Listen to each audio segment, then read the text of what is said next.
Good morning students. आज के इस ऑनलाइन वीडियो क्लास में आप सभी लोगों का स्वागत है। पिछले क्लास में हमने उत्तर व्यवहारवाद की विशेषताएं एवं उनकी आलोचनाओं के बारे में विस्तार से चर्चा की थी। आज के इस क्लास में हम उत्तर व्यवहारवाद के मूल्यांकन पर प्रकाश डालेंगे, किस प्रकार से इसका मूल्यांकन किया जाता है। देखिए, उत्तर व्यवहारवाद के मूल्यांकन से पहले हमें कुछ जनरल चीजों के बारे में यहाँ कुछ सामान्य बातें हैं जो आपको समझ लेनी है। अनेक आधारों पर उत्तर व्यवहारवाद की आलोचना की गई। पिछले क्लास में हमने आलोचनाओं में इसको विस्तार से देख भी लिया है। जैसे उत्तर व्यवहारवाद में अंतर्विरोधों के दोष की बात की गई। उत्तर व्यवहारवाद वैज्ञानिक दृष्टिकोण है, इस प्रकार के आरोप उसमें लगे। यह अमेरिकी राष्ट्रीय हितों को पूरा करने वाला विज्ञान है। उत्तर व्यवहारवाद केवल उदारवादी मूल्यों का प्रतिनिधित्व करता है।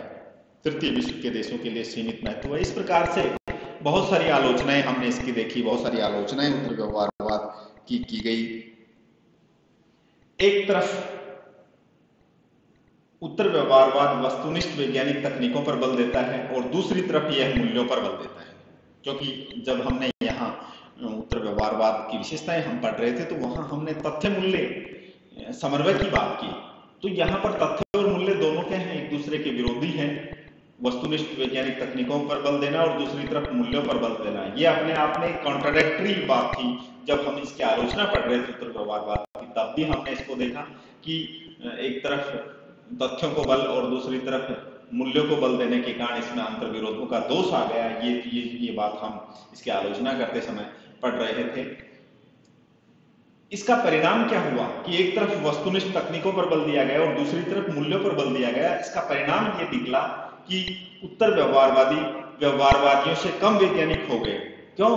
क्योंकि इन्होंने तथ्यों के साथ, या ये कहें कि तथ्यों के महत्व को स्वीकार तो किया लेकिन उसके सीमित महत्व को स्वीकार किया और दूसरी तरफ मूल्यों का समावेश कर दिया गया। तो ये बात सामने आई कि उत्तर व्यवहारवादी व्यवहारवादियों की तुलना में कैसे हैं, कम वैज्ञानिक हैं, उनके जितने वैज्ञानिक नहीं हैं।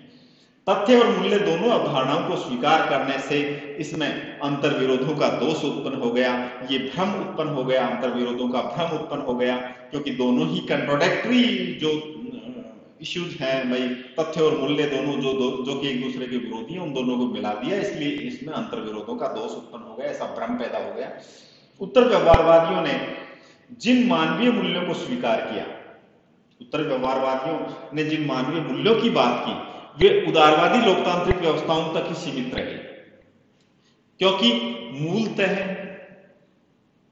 अमेरिका जैसे उदारवादी लोकतांत्रिक देश के जो राजनीतिक शास्त्री उनके द्वारा उत्तर व्यवहारवाद का आगाज किया गया। तो इन पर यह आरोप लगा कि वे उदारवादी लोकतांत्रिक व्यवस्थाओं तक ही सीमित हैं। तृतीय विश्व के देशों के लिए इन मूल्यों का केवल सापेक्षिक महत्व है, यानी जितना महत्व उदारवादी लोकतांत्रिक व्यवस्थाओं के लिए है उतना महत्व इन तृतीय विश्व के देशों के लिए इसका नहीं है। तृतीय विश्व के अनेक बुद्धिजीवियों द्वारा यह आरोप भी लगाया गया। तृतीय विश्व के जो बुद्धिजीवी हैं उन्होंने कई प्रकार से इस पर आरोप लगाए। उन्होंने कहा कि वे मानवीय मूल्यों और सामाजिक पुनर्निर्माण के सिद्धांतों की आड़ में यूएसए के राष्ट्रीय हितों का समर्थन करना चाहते हैं।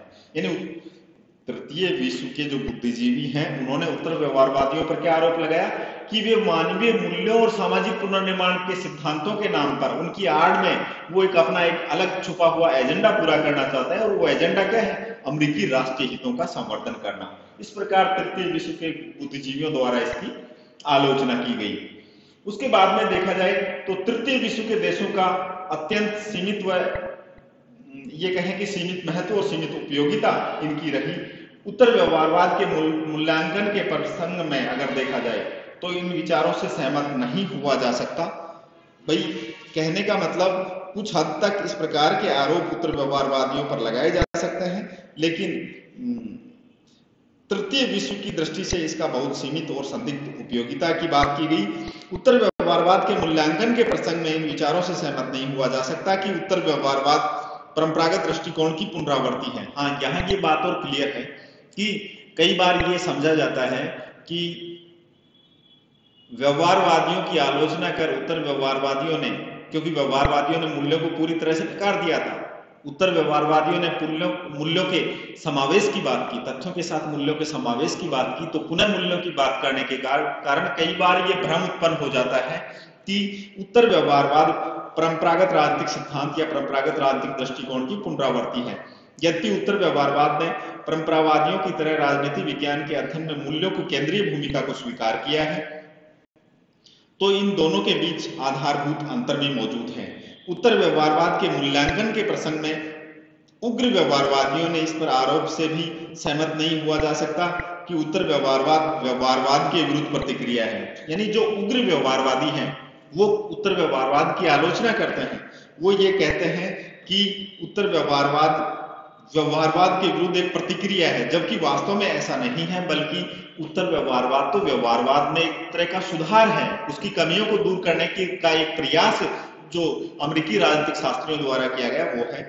उत्तर व्यवहारवाद के मूल्यांकन के बारे में स्वयं उत्तर व्यवहारवादियों का यह मत है कि मूल व्यवहारवाद का यह एक सुधरा हुआ रूप है। उत्तर व्यवहारवाद ने अपने युग की सामाजिक समस्याओं के संदर्भ में प्रासंगिक और क्रमनियस्त नियम बनाने का कार्य किया है। तो कुल मिला के इन चीजों को अगर देखा जाए, इसका मूल्यांकन किया जाए, एक सटीक मूल्यांकन अगर किया जाए, तो उन उत्तर व्यवहारवाद की उन कमियों की जो बात की जाती है, जो उसकी उत्तर व्यवहारवाद की आलोचनाओं में हमने पढ़ा था, वो आलोचनाएं हैं, उनका भी अपना सीमित महत्व है। और उत्तर व्यवहारवाद की व्यवहारवादियों द्वारा जो उग्र व्यवहारवादियों द्वारा जो आलोचना की गई कि ये तो एक प्रकार से क्या है, व्यवहारवाद के विरुद्ध प्रतिक्रिया है, लेकिन दोनों ही मत हैं ये एकांगी हैं, क्योंकि खुद उत्तर व्यवहारवादियों ने इस बात को स्वीकार किया है कि